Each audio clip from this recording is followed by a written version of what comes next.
Hola, ¿qué tal amigos de Munda Mella? Yo soy Israel Reséndez y el día de hoy, bueno, pues tomaré prestada la frase de nuestro querido amigo Pepe Padilla que dice una más aquí de platicando con nuestro querido amigo y compañero Rubén Rivera. Y antes de pasar a las menciones y saludos, compañero Rubén, ¿cómo estás? Bien, muchas gracias, con el gusto nuevamente de volvernos a encontrar, de volvernos a ver y de disfrutar estos momentos ¿Verdad que sí? Como que son está muy agradables. muy sabroso todo esto, ¿no? Sí, claro. Y bueno, hablando de nuestro querido amigo Padilla, que ha estado un poquito, pues con cuestiones de salud, es de sumo placer informarles que ya se encuentra bien, está saliendo muy bien. Digo que, ¿quién más con ese punch y esa necedad y terquedad que nuestro amigo Padilla, ¿verdad? Para salir adelante, ya muy pronto estará con nosotros. Y bueno, también mandarle un saludo a nuestro querido amigo Alejandro Brito, el cual también por unos contratiempos no puede estar hoy con nosotros. Y bueno, pues, compañero Rubén, ¿tú te acuerdas de aquí en donde está el Jardín Hidalgo? Hay lo que le llamaban Casa de Bombas, que ahora es el archivo histórico de Azcapotzalco. A ti te tocó, a mí me tocó ya como archivo histórico. ¿Tú qué recuerdos tienes de ese lugar de la Casa de Bombas? Pues fundamentalmente que era un lugar en donde se reunían jóvenes de aquella época, en donde departían y claro, un lugar creo que importante en Azcapotzalco por muchísimos sentidos, porque justamente hablando de nuestro amigo Pepe Padilla, Ujú.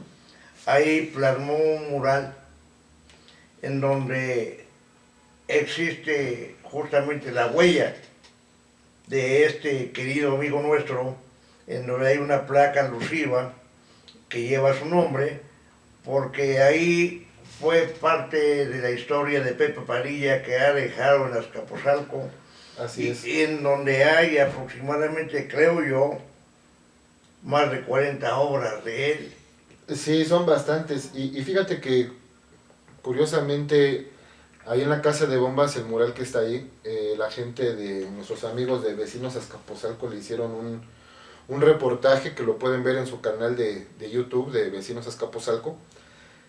Curiosamente, ese mural en particular habla sobre toda la historia de Azcapotzalco.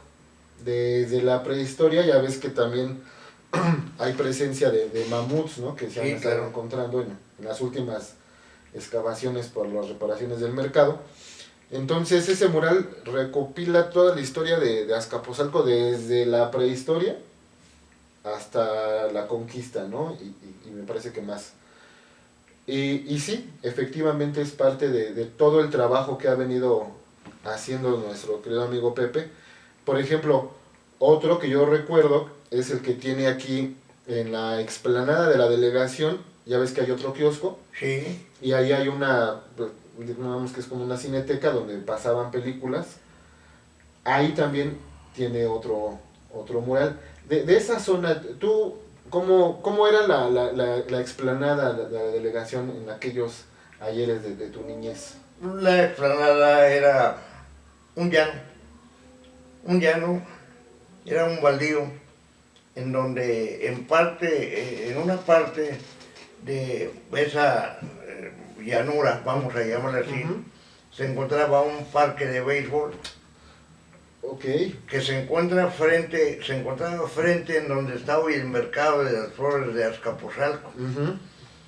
Un, creo que simbólico, porque no había absolutamente nada excepto ese campo de béisbol y al fondo los domingos se encontraba un grupo de personas que se dedicaban a hacer el corte de pelo a los cuatro vientos, Ok. entre ellas Muy yo, bien. Tú también formaste parte de... entre ellas un servidor, Ah, mira. que siendo muy jovencito, pues desarrollaba esa actividad y entonces no había vestigios absolutamente de nada hasta que finalmente las autoridades decidieron ahí construir lo que hoy se conoce como el Centro Cívico de Azcapotzalco, Ujú. en donde se planeaba ahí establecer las dependencias de la localidad, como era Bomberos, que hoy quedó enfrente o a un costado, Sí. en donde se pretendía que todas las oficinas se concentraran en ese lugar donde hoy se encuentra el centro cívico y en donde, por cierto, creo que no se terminó, no se concluyó, porque en donde se encuentra el Parque Hundido, el día de hoy hay toneladas de varillas de fierro sepultadas por falta de dinero para terminar ese proyecto. Claro que tiene muchos recuerdos de lo que fue ese campo, de donde había esa llanura, y finalmente a los alrededores pues había construcciones, pero a donde se encuentra Bomberos, enfrente había una gran vecindad, Ok. que era propiedad de don David Castillo. Don David Castillo, gente a la que yo conocía, su esposa Anita, y naturalmente pues a todos ellos que fueron contemporáneos y con los que yo practiqué el béisbol en alguna oportunidad. Por eso. Ahí también en ese parque también jugaste béisbol, ¿o Ahí, nada más cortabas el no, pelo? ahí era yo espectador, Ok. porque fue otra época, por el año de 1953-54 aproximadamente, en donde naturalmente participaba el equipo Aguacatitla, donde yo jugué y que después finalmente dirigí. Oye, más o menos, ¿en qué año empezaste a jugar béisbol? ¿Por qué te dio ese amor por el béisbol? ¿En qué momento dijiste, este es lo mío? Justamente cuando yo asistía a esos eventos que jugaba el Granito Estrada, el Granito Sartor, Calebravos Coachil, como Viloy, Aguacatitla, que había por cierto dos equipos, el equipo grande y el equipo chico.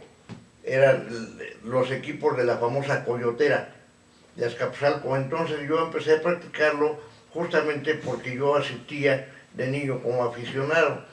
Y Claro. entonces jugué en el equipo infantil que se llamaba Pingüinos. Ok. Después del equipo Pingüinos, pues ya pude practicarlo con el equipo Gavilanes, que era un equipo de la Palomilla. ¿Y cuántos años tenías cuando estabas en Pingüinos? Pues aproximadamente 14, 15 años. Y ya cuando estabas en Gavilanes ya eras un gavilán pollero ahí. Bueno, era un equipo que dio guerra, Ajá. un equipo compuesto por puros amigos de la Palomilla, a donde vivíamos, y entonces había, pues era una Palomilla muy grande, y se conformó el equipo, que por cierto dio mucha guerra. Fíjate, bueno, vamos a seguir platicando porque esta plática está bien interesante después del corte. Y bueno, pues estábamos platicando sobre tus andanzas en el equipo Pingüinos y luego en los Gavilanes, que era un equipo pues de la Palomilla. Fíjate qué bonito era antes, ¿no? A mí me tocó ya más o menos, no tanto así como profesional, pero de jugar ahí en la colonia Pasteros, salir a jugar con la Palomilla fútbol americano, en la calle, ¿no? Tú aquí con tus amigos jugaban en el campo. Claro. ¿Y quién nos unió? Bueno, se anexaron a la liga. ¿Cómo fue ese? Sí, claro, nos inscribimos en la Liga de Béisbol de Azcapotzalco, que formaba parte de la Unión Deportiva de Azcapotzalco, que dirigía en aquella época don Horacio Lecona. Don Horacio Lecona, y la Liga de Béisbol la dirigía un señor de nombre Mariano Sámano, que por cierto de grandes recuerdos, porque fue él quien me regaló mi equipo de catcher. No teníamos dinero, las condiciones no se daban, y entonces él me regaló mi careta, mi peto, mi guante y mis rodilleras.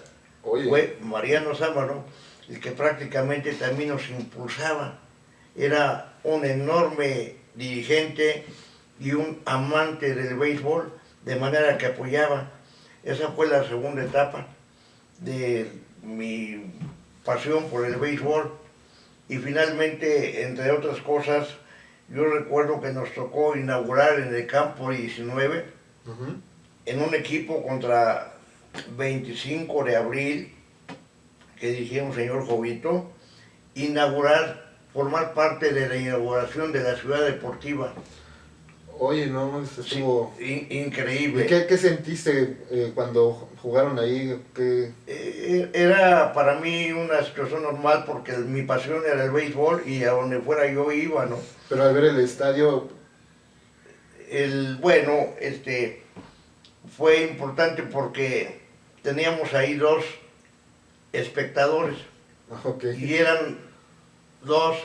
un matrimonio americano.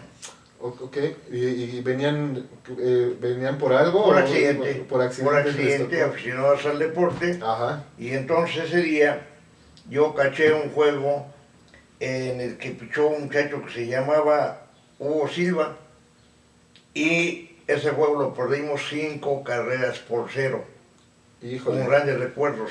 claro, Todavía recuerdo yo al pitcher contrario que se llamaba Armando Flores, o se llama, ¿no? ujú. Era un equipo de San Marcos y para mí es una de las grandes satisfacciones haber tenido la oportunidad de jugar en la inauguración de la ciudad deportiva.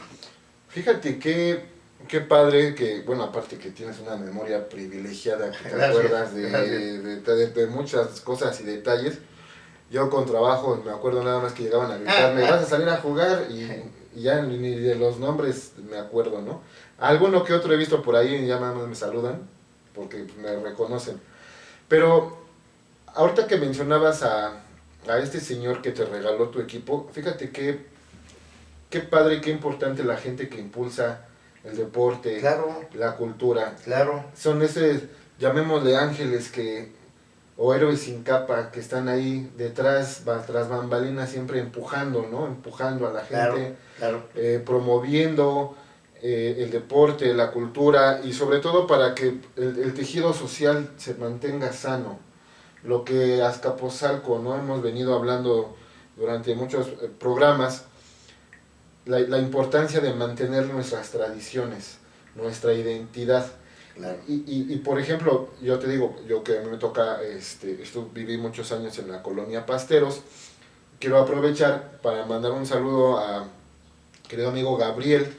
Él ahí en Pasteros, me parece que es la calle de Fresnos, tiene un gimnasio que se llama Gabriel's, y él está muy activo, él y su hermano están muy activos en la comunidad, en la colonia. No sé si te acuerdas cuando se hizo la línea roja del metro Tesosomoc, que va del Rosario a Martín Carrera. Ahora sí que en aquellos años la moda, ¿no? De hacer la estación del metro y ponerle estacionamientos para los autos. Ese estacionamiento estuvo abandonado muchos años, después lo rescatan, hacen un parque para chavos que andan en patineta, lo que le llaman el skate park. No tuvo el aforo que esperaban, entonces recientemente hicieron una cancha de fútbol. Yo no sé mucho de fútbol soccer, pero es la modalidad de fútbol 5. Y ahorita ellos están muy activos, de hecho nos invitaron, vamos a estar dando seguimiento. Nos invitaron porque van a hacer un torneo de jóvenes y de niños de fútbol 5 para inaugurar esa cancha, ¿no? Entonces volvemos a ese tema de la gente que está detrás impulsando. Así, por ejemplo, en el caso de nuestro querido amigo Pepe, hablando, por ejemplo, ahora del Rosario, ¿cómo recuerdas tú el Rosario en tus años de niñez? Pues era sensacional transitar por esa avenida que nos llevaba al Rosario, porque era lo que se le llamaba un camino real. Okay. De los lados arbolado, increíblemente arbolado, su famosa hacienda del Rosario, que fue notable por los personajes que vivieron o nacieron ahí, de los que vivieron entre otros importantísimos para el equilibrio del aspecto del trabajo, como fue don Fidel Velázquez Sánchez. Él estuvo ahí, bueno. Claro, él vino de San Pedro Azcapotzalcóyotl, de Villa Nicolás Romero, Okay. a asentarse en la hacienda del Rosario, lugar a donde fue dirigente junto, por supuesto, con otro grande de Azcapotzalco, que fue Salvador Padilla Flores, que siempre se preocupó por su localidad. Y después de ese, pues tenemos otro personaje del Rosario, que fue el primer santo mexicano, San Felipe de Jesús. Claro. Es decir, el Rosario ha sido y fue pródigo en todo. Lamentablemente las cosas llegan a su fin y posteriormente se dio la creación de la famosa unidad del Rosario. Sí, fíjate, en su momento fue considerada una de las más grandes de Latinoamérica, Claro, ¿no? por supuesto, independientemente de Nonoalco-Tlatelolco.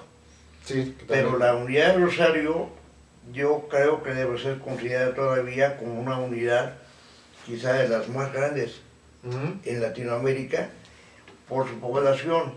Un lugar que aparentemente era pues, una opción, pero hoy sumamente peligroso en muchísimos sentidos. Sí, desgraciadamente, pues no sé, se debe a varios factores, pero el tejido social en esa zona se ha venido deshilachando, por decirlo de alguna forma, ¿no? Y aquí es también donde entra nuevamente nuestro querido amigo Pepe Padilla, por todo el trabajo que él durante varios años ha venido haciendo ahí, elaborando murales en parques o en zonas que ya estaban completamente perdidas, y digamos perdidas porque ya estaban pues llenas de basura, con gente ahí pues tomando, dedicadas al vicio, ¿no? Más que a la virtud como tal. Y entonces llega Pepe y empieza a pintar murales, a rescatar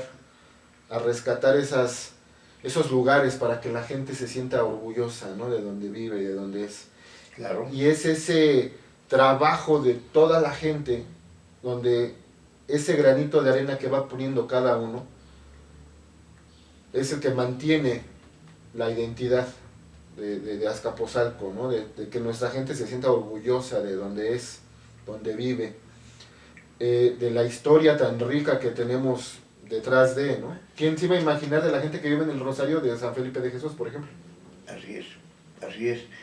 Y bueno, qué bueno que se vuelve a mencionar a nuestro amigo Padilla, porque indudablemente que es uno de los notables de Así es. Azcapotzalco en la vida artística, en donde ha llevado su arte a los diferentes lugares, incluyendo, tengo entendido que en Alemania fue una de las partes en donde él fue a plasmar, a dejar una muestra más de su obra. Y en Azcapotzalco de la labor social que ha hecho, una labor grande que lamentablemente todavía en este momento no se ha reconocido plenamente. Pero nosotros, los que vivimos en Azcapotzalco, le hacemos desde luego un pleno reconocimiento por su Efectivamente. vida artística, por lo que ha plasmado, por lo que ha dejado, por todo lo que ha hecho por Azcapotzalco, porque finalmente, independientemente de su arte, no deja de ser un enorme luchador que ha venido a sembrar, y yo creo que esta ocasión en tierra fértil. Pepe Padilla, nuestro amigo, es un símbolo de Azcapotzalco y no solo de Azcapotzalco. Debe ser reconocido indudablemente a nivel país y en otros países sin duda alguna. Fíjate que vamos a seguir platicando porque la historia de Pepe es tan Tan grande amplia. como de otro amigo que tengo por ahí, que luego te lo presento, que se llama Rubén Rivera. Ay, muchas gracias. Vamos al corte y regresamos. Muchas gracias. Fíjate que continuando con el tema de Pepe, lo que estábamos hablando antes del corte, curiosamente hay una maestra, que también le mandamos saludos a la maestra Noemi. Ahí en el Rosario hay un mural que, si mal no recuerdo el nombre, es creo que de las águilas. Ahí Pepe pintó unas águilas y era como una especie de foro, bueno, no era, es un foro al aire libre que se empezó a rescatar. Pasa el tiempo y la maestra Noemi lo toma para dar clases de danzón a gente de la tercera edad. Entonces, como una pequeña acción de alguien impulsa a que llegue otra persona y va creciendo, va creciendo. Y cómo es impresionante el hecho de que el Rosario, de ser una hacienda con toda esa importancia y esa historia, pasa el tiempo, se convierte en una unidad habitacional gigantesca, de las más grandes de Latinoamérica, y al día de hoy tiene problemas de seguridad, ¿no? Y de cuestiones sociales, y aún con eso sigue habiendo gente que sigue impulsando la cultura, que sigue impulsando el deporte y que sigue apoyando a la gente. Como esta persona que te regaló tu primer equipo Mariano Sámano. De béisbol, el señor Mariano, ¿no? Un saludo donde quiera que esté. Sí. Pero son las acciones de la gente las que se quedan grabadas.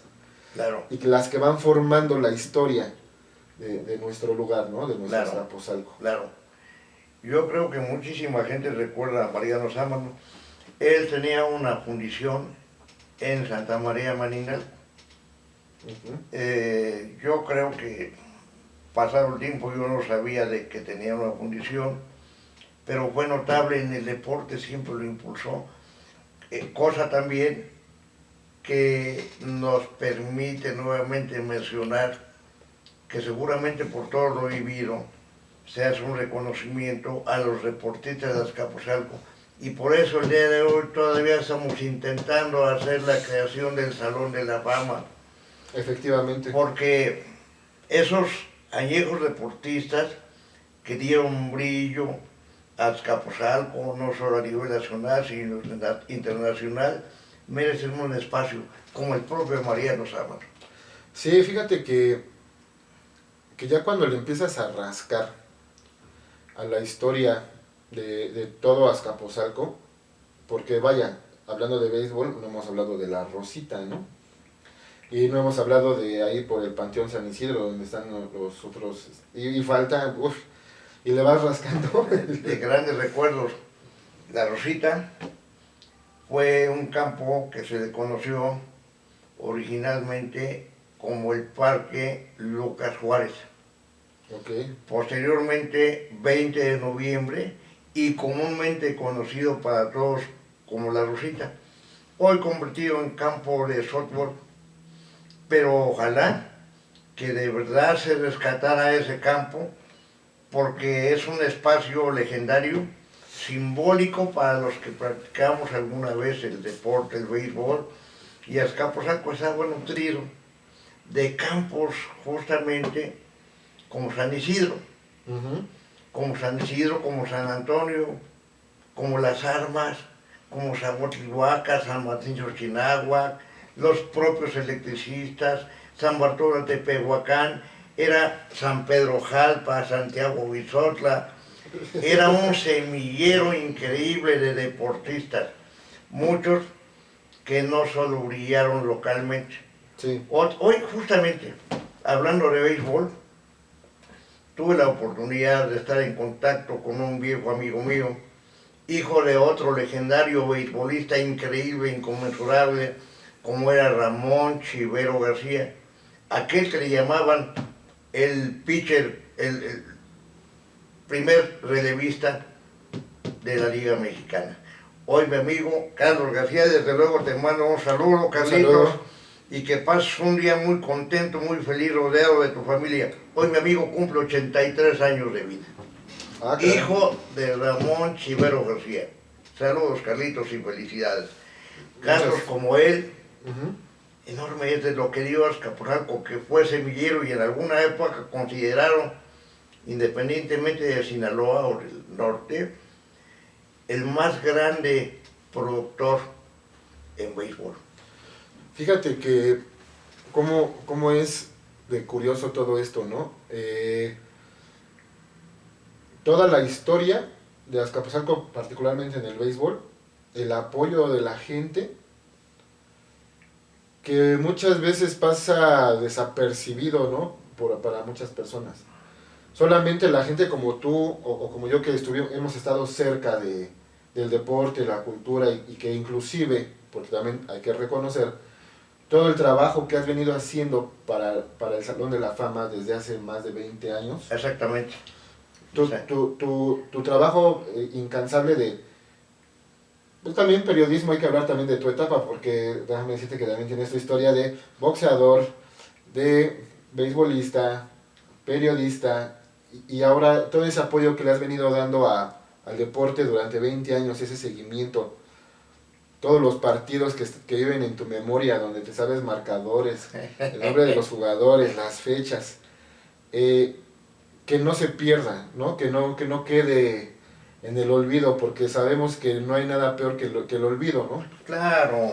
Y seguir aprovechando lo que hemos venido mencionando con respecto a Pepe, esa unión que ha hecho Pepe contigo, con otras personas, de estar buscando, no solamente, porque no es, y como él lo dice, no es rescatar, es fomentar, porque la historia sigue viva. Seguimos, y mientras se recuerde, así como ahorita, al señor Sámano, él seguirá vivo. Esa acción que tuvo para contigo de darte tu primer equipo seguirá viva. Y sobre todo que nos impulse para nosotros seguir sembrando y seguir haciendo esas acciones. Y me parece importante el recalcar, seguimos trabajando por el Salón de la Fama, porque será ahí donde se les reconocerá sus acciones y donde quedarán plasmado por el tiempo que dure, ¿no? Yo digo por los siglos de los siglos, pero quedará plasmado por mucho tiempo para que las nuevas generaciones puedan ir y puedan ver. Tengan la información. Exacto. Tengan la información. Y aquí diré una cosa. Todo esto vivirá mientras la gente no lo olvide. Porque incluso nosotros nos morimos cuando la gente nos olvida.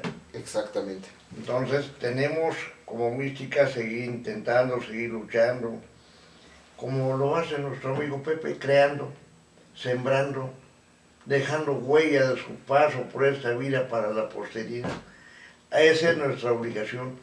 Y naturalmente, que a mí me da mucho gusto porque ustedes, Pepe, Padilla, Israel, han sido parte importante para que esto continúe, para que estemos perseverando y para que algún día, cuando se haya logrado, que nos podamos sentir bien nosotros, porque Claro. finalmente los objetivos se van logrando, pero se van logrando desde luego con el apoyo de ustedes, con el apoyo de la gente interesada. Tenemos tantas y tantas cosas de qué hablar que siempre habrá un motivo. Y fíjate que, como dice, perdón que te interrumpa, como dice el dicho, Dios los hace y ellos se juntan, ¿no? Y si algo tenemos en común, no solo nosotros tres, sino la gente, Brito, la gente que se va sumando a todo este movimiento de la cultura, del deporte, pues es gente que no se está quieta, ¿verdad? Que casi no se nos da el estar hasta que se dé. No por uno permanecer quieto porque de verdad yo tengo la necesidad de seguir intentando todo hasta que llegue el momento. Y seguramente que aún después de eso, porque habremos sembrado para que los demás continúen. Esa es la importancia de todo. Como ustedes lo hacen mediante sus medios, Claro. igual, con esa obligación, con esa necesidad, con ese fervor. Sí, no, y aparte, ahorita, por ejemplo, todo lo que has compartido con nosotros a lo largo de estos programas de Platicando con, pues ya se quedan ahí en el internet para la posteridad, para que precisamente algún curioso, alguien interesado los vea, se cultive y se anime. Cerrando, ya antes de irnos, ¿qué deportista admirabas tú de niño, del que tú dijiste, yo quiero ser como él? No, pues yo era un ferviente admirador de Rocky Marciano, de esa Charlie, y me estoy yendo a años de los 50, Ajá. cuando ese hombre era prácticamente imbatible, Rocky Marciano, italoamericano, una esteta, una estrella del boxeo, porque fue campeón mundial de peso completo y murió invicto, siendo campeón mundial con 44 peleas sostenidas. Y una de sus últimas peleas, indudablemente, una fue justamente con esas Charles. Otro campeón inconmensurable que fue campeón mundial semicompleto y un longevo del boxeo. Era una de las gentes que yo admiraba de aquella época. Y en el béisbol admiré a mucha gente, entre ellos a a Roberto Ortiz, que era increíble, y en todas las ramas del deporte, porque a mí me encantó el deporte. Quizá no se me dio porque pues hacen falta facultades, Pero pero, para aún así otras no, ¿no? pero de verdad con grandes recuerdos de los grandes estetas del deporte, que fueron muchos. A mí me encantó el boxeo y uno de los peleadores que yo admiraba por su habilidad, por su destreza, era Bernabé Baby Vázquez. Otro, yo diría, longevo del boxeo, que no llegó a campeón del mundo porque no se daban las condiciones y facilidades que hoy tienen los que nacen en el boxeo. Claro. Pero lamentablemente los que hoy, muchos de los que nacen, son como los rastrillos, úsese y tírese. No son duraderos. Y antes eran longevos, como en el caso de un peleador que era, me parece que es González, se apellidaba González, Lupe González. Un longevo de boxeo, terminó prácticamente ciego, pero de aquella época, pues increíbles recuerdos. Yo vi llegar por primera vez al gimnasio a Ricardo Pajarito Moreno. Por primera vez vi llegar al gimnasio a Lalo Guerrero. Y por primera vez cuando llegaron a México, desde luego a un peleadorazo que fue Ultiminio Ramos, Baby Luis, Okay. que llegaron tres, y Luis Manuel Rodríguez, un cubano que fue campeón del mundo de los pesos welters. Todo eso me tocó vivirlo y todo eso, afortunadamente, hoy lo tengo aquí grabadito. Y ahorita ya nos lo acabas de compartir. Andamos mucho en el béisbol y yo creo que para el próximo programa tenemos que andar en el box. Claro que sí, por supuesto, no sin antes de veras desear el pronto restablecimiento de dos amigos nuestros. Así es. Uno, Pepe Padilla, y el otro, el maestro Alejandro Brito, a quien desde aquí le mandamos un fuerte abrazo y deseando que pronto volvamos a tener la oportunidad de compartir, de dialogar. Así es. Y bueno, pues, como dice aquí nuestro querido amigo y compañero de lucha, Rubén Rivera, un abrazo a Pepe, Alejandro también, Alejandro Brito, un abrazo, ya estarán muy pronto con nosotros. Y pues repetimos la frase, esto fue una más con nuestro querido amigo Rubén Rivera, platicando con, nos vemos la próxima semana. Muchas gracias, compañero Resendiz, es un gusto nuevamente. Gracias. Lo agradezco de corazón, ¿eh?